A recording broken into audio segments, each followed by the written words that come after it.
Hello, students of semester 5 English honors. This is my third online class of the book The Old Man and the Sea.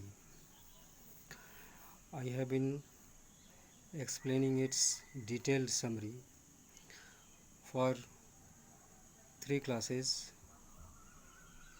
and perhaps will be lasted also in the 3 classes. The next step of this summary is that at sunrise he notices that he has rowed further out on the sea than any of the other fishermen who had set out with him. His eyes are still good, notwithstanding years of exposure to the glare of the sun, and he watches his lines carefully and well, awaiting turn for the better in his luck. He rows towards a man of war bird circling over some flying fish which are being chased by dolphins. The old man knows that the bigger fish hunt dolphins, and so he follows the shoal in the hope of catching something big in size.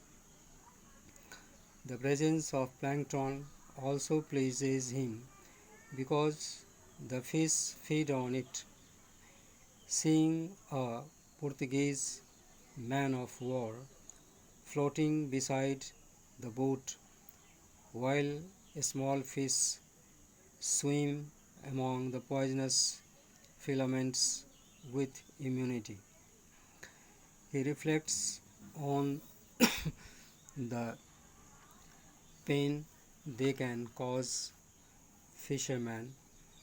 Fishermen, he thinks too of turtles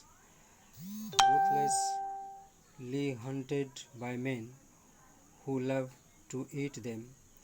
As he turns his attention to the sea, again the old man notices the bird circling once more. Soon many of them are jumping on the surface, and the old man catches one of them, intending to use it as bait. Since the boy has left him, the old man has been content to talk to himself. The rich have reduced to relieve the loneliness, but he has only his thoughts to give him company. By now, the old man is almost out of sight of land. He lies hanging into water that is a mile deep. The boat, the hot sun is high in the sky overhead, and he is tempted to slip with the loop of line around his toe. But he decides against that. This at the thought that this is her 85th day without boating a fish.